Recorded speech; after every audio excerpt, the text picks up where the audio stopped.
both Lee and I. Her name is Paula Connor and she's in Toronto, Canada. So let's make sure the Zoom feed is working. Paula, are you there? Yes, I'm here. Can you hear me? Yes. Woohoo. Hey. We want to tell everyone about you. We know Paula since in the days before COVID. Folks, do you remember the days before COVID? We were traveling. Monica and I were traveling almost every week of the year. That's all stopped now, and that's because, well, you know why it stopped. You're looking at it, and that's what we're doing.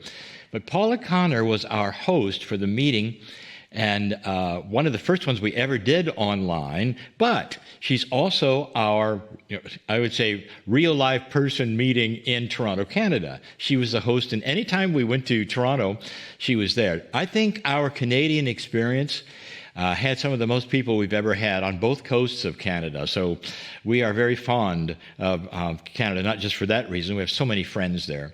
So we also know her work, of course, and her history. Now, for over 20 years, Paula has worked as a sales professional in the architecture industry, communication, collaboration in the Toronto area. Now, in January 2018, Paula left the corporate world so that she could focus on her passion, which of course is teaching others about self-awareness, stress management, developing emotional intelligence, and the expansion of consciousness.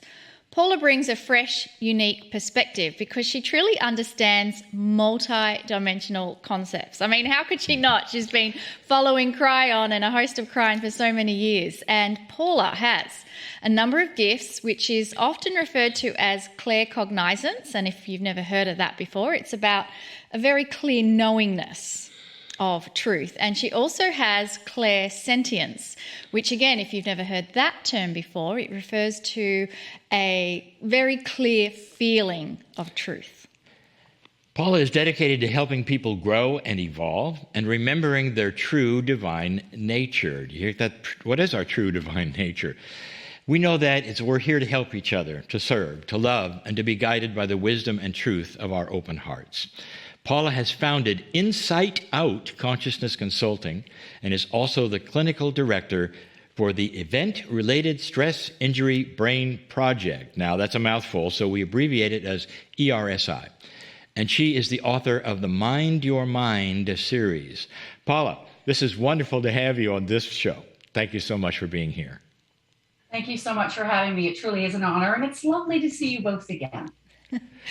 Well, we want to know all about what has unfolded for you, and you're living what many light workers want to live. They're in the corporate world, they have this awakening, and they know they have things to share with others. So walk us through all of that process that unfolded. Wow. Okay. So I guess you could say I'm going to talk a little bit about HeartMath, but actually before I go there, Inside Out was the first company name that I have, and I now operate under Elevate Me Hub, which is all about elevating your consciousness, elevating your vibration. And so what happened was I became aware of HeartMath back in, my goodness, it would be the mid-2000s. And that was through, I think it was a Healing with the Master show, and it was through Greg Braden. And of course, we started working together in 2012. I attended the Maui Lemurian Choir with the Kryon team from with people all over the world, which is an incredible experience. So I had been aware of the HeartMath training for a number of years, but it wasn't really until after the virtual event that we did together in the spring of when, I guess it would be 2019, that I decided, I actually went into meditation, and I had an opportunity. Okay, what do I do now? Now what, right? I'm not in the corporate world anymore. But I've, had this awakening. I had a Kundalini awakening a number of years ago, or what's called like a little bit of a mini awakening, because it kind of put me on this, what's Kundalini? What are the chakras? What is this whole new world opened up to me? And in meditation, it was about, do I go to California and study the heart with the HeartMath Institute? And it's a little bit near and dear to my heart because my father was a very angry man. And he had 3 heart attacks, a triple bypass, and a heart transplant. So I know what stress and anger can do to the body. Because it's the same, my dad, that happened to him, and he actually transitioned back in 2013. So I went into meditation, and it was the only time I've had clear audio, clear as a bell. And I might have told this story before, so I apologize for repeating, but it's pivotal. It's like a significant milestone in my experience. And that was really 3 words: meet me here. So I was told by my heart, clear as day, meet me here in the heart space. And so I did go to complete my training that year with the HeartMath Institute. Wrote a couple of other programs because my husband, my partner we just had an anniversary, actually, 27 years we've been married. He's my best friend, and he's a police officer, actually. So it's been a bit of an interesting ride because, him being a police officer, very, very black and white. And then here I am starting to explore, as you mentioned, all these metaphysical ideas. Wrote a resilience program for police officers. I wrote another program, it's all digital, and that one is called Creating a Healthy Mindset. And then last summer, because of the world situation, best thing to do is to retreat, step back from the busyness of the world in change, bring it home here to the heart. And my monad started to speak clearly through my heart. And so the Mind Your Mind series, I didn't write it. I can't take credit for writing it, honestly. I mean, obviously I put my pen to paper and my fingers on the keyboard, but it was really my monad step through, because it's like, we know a lot of this stuff, right? We know that when ego runs the show, it can really mess things up.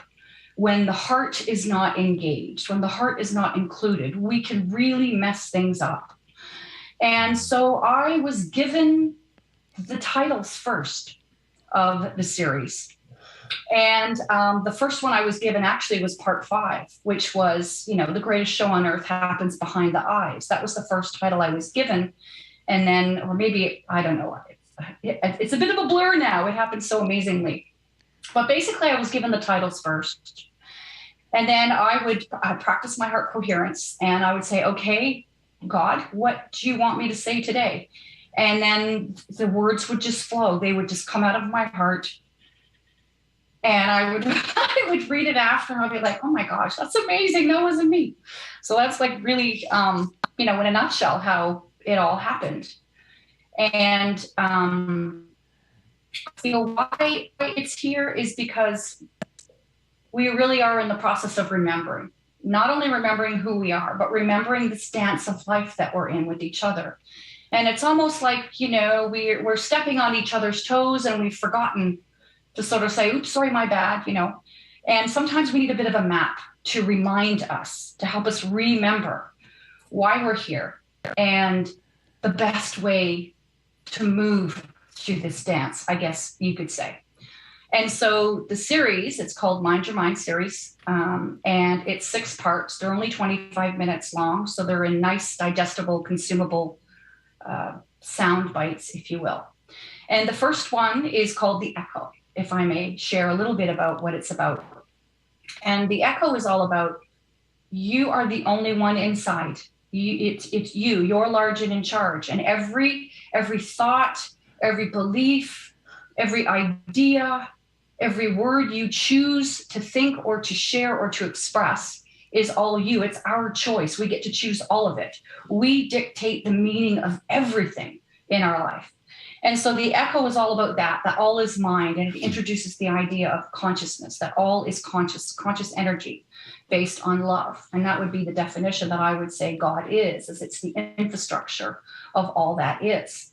Now, a lot of this, Lee, not only have I learned so much of this from you and from Kryon, but also you had a guest last month who's Paul Selig.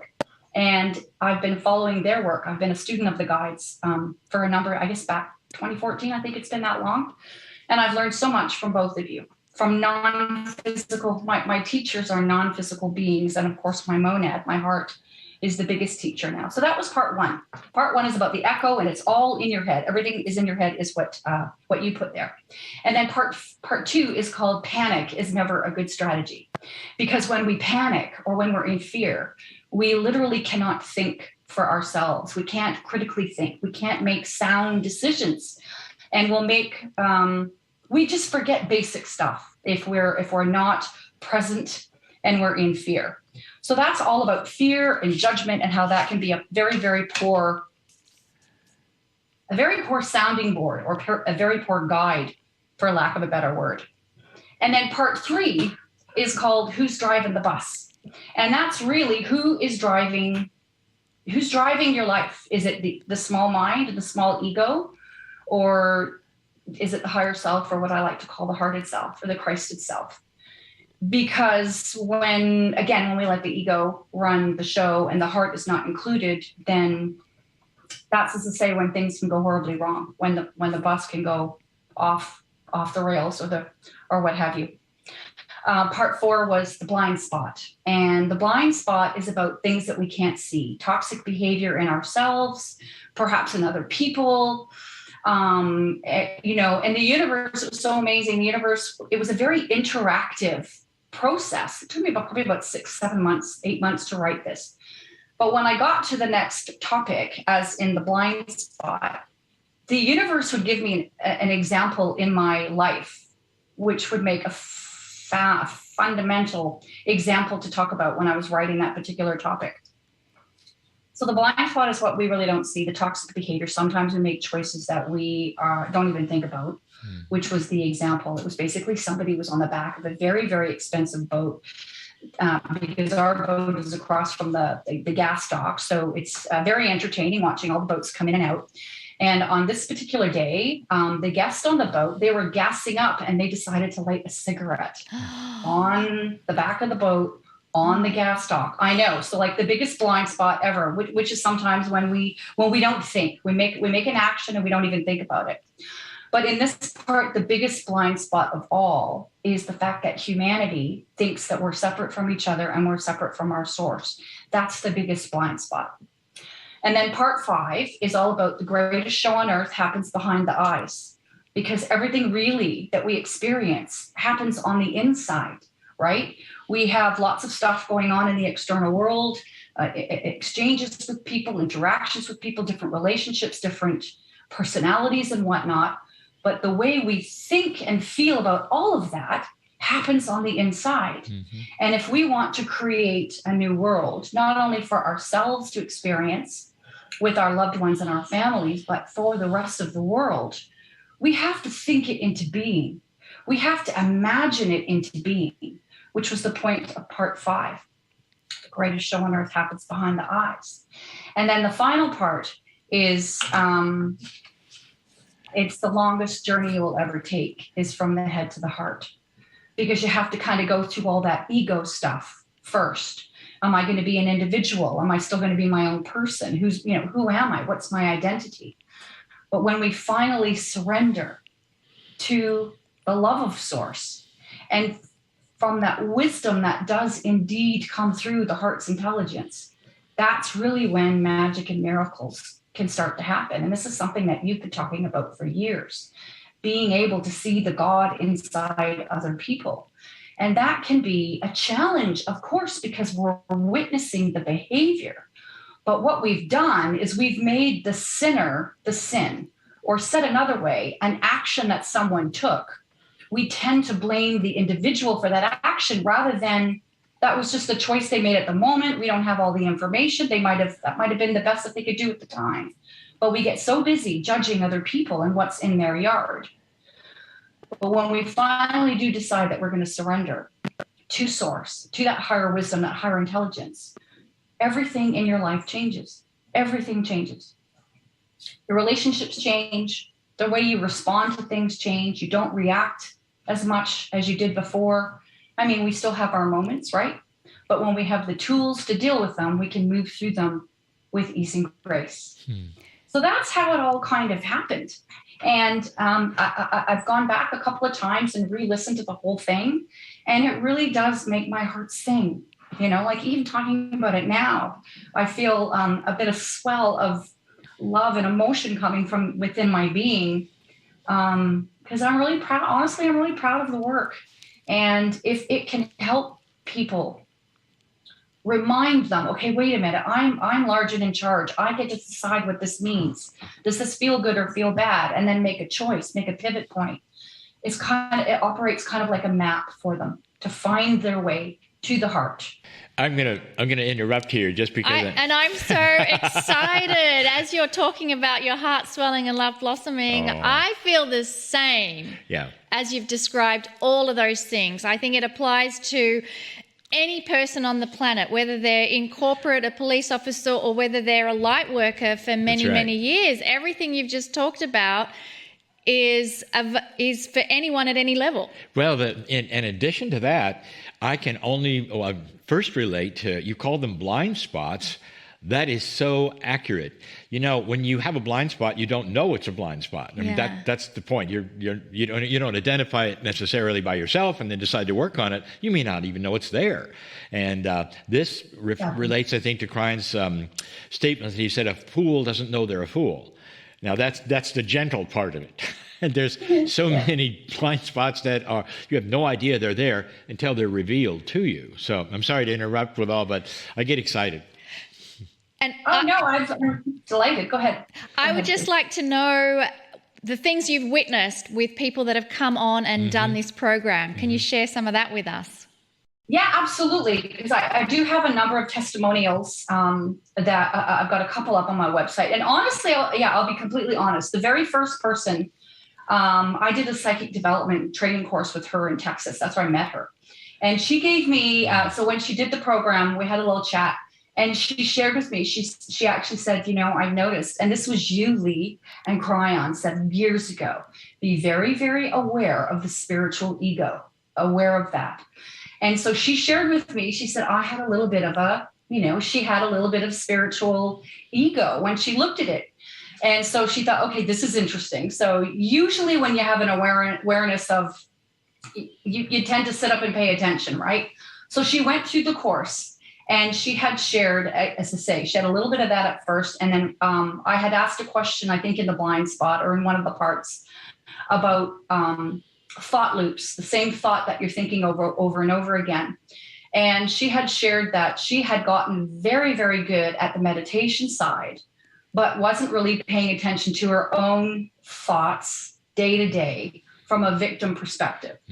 And so she had shared that there were tons of gems all through the program like that. And to your point, this is for everybody. It could be for the brand new person, what is this about? Or it could be for the seasoned seeker, because we all benefit from an opportunity to reset or remember or restart. Hang on here, what am I thinking?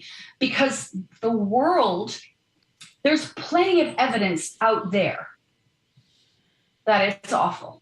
Plenty of evidence. If you just look at what's going on, it's awful. But when you come inside and when you remind yourself, hold on here, what meaning am I assigning to it? It reminds you that, again, your whole world experience is happening on the inside, and that we actually have the ultimate power. No, I wouldn't say necessarily to control it all, because of course the only thing we can control is ourselves in response to what's happening. But when the world, as we know, is in such great change, the huge wave of change, if you don't have anywhere peaceful to retreat to, which is inside, where are you going to go? Where are you going to go to get guidance and wisdom, and from whom? If it's always external, right? Where are we going to go? Where's the peaceful place to retreat to when everything outside is in turmoil and in change, and we can no longer rely upon all of those things that we would have known in the past that were solid ground for us, because we're walking really on earthquake kind of land right now. We from one day to the next, you really can't plan too much because things are changing so quickly. So this really, I think also, just for a moment, and just stop there, because this is, I can't keep still. The question, where do people go for comfort, or where do they go to find out? Where do they go when they're upset? And they have been trained. I'll show you. Can I explain a blind spot that I think? Absolutely. They go to the news. And they go right to their television set to find out something that will help them. And if you're going to the news, it's not going to help you. It's going to put you in more fear because it's designed that way. It's not a conspiracy to make you afraid. It's about the financial area. It's about the money. It's about what comes first and who's going to watch what and what the commercials are going to do, and not near as much about the news. Therefore, the more dramatic it is, the more frightening it is, the more listeners they have. That's a blind spot to most people. They say, well, I like that channel, or I like that reporter, or whatever. But be aware, there is an agenda there to make you watch. And sometimes it brings you into far more fear than you were before. I'm done. Yeah, exactly. Because it's telling, like I've heard you say before, there's going to be a good news channel at some point. Well, that good news channel is already here, and it's inside. Yep. It's inside because we're being shown that everything is doom and gloom. And actually, a friend of mine said to me recently, he said, I don't know, Paula, something's going on in the world. It seems to be getting darker. And I said, actually, it's getting lighter. It's just that the light is illuminating what's been hidden in the darkness. So the more crazy, the more Twilight Zone meets Looney Tunes it gets in the external world. It means that we're getting closer and closer and closer to this shift that we've all been waiting for eons, if not millions and millions of years. So how can people access the Mind Your Mind series? Is it something you're offering online, or is it one-to-one sessions they do with you? Tell us more about how someone can now go and explore those Mind Your Mind series. Well, absolutely. It's very easily accessible. It's all digital, so they can do it in the comfort of their own home. And as I say, they can binge watch it because they're only 25 minutes each. But if you go to mindyourmindseries.com, that's mindyourmindseries.com, there is an option there to check out. It's only $50 US. And I know that we have a discount applied for all Kryon members. Does that answer your question? Yes, it does. I love that you said it's 25 minutes each. And I think you pace yourself. Is that correct? You can just do it, pace yourself until you're ready for the next installment. Yes, you can binge watch it if you want to, which would be about a 2.5-hour investment. And I do promise that if you do take the time to listen and maybe even make notes, the best way, I've had some people take it as well after yoga, and she said it was awesome because she was in such a relaxed, open state. So you can listen to it just 25 minutes. I think the longest one is the last one, which is 31 minutes. But yes, you can consume it at your own pace and based on what you can make it whatever you want.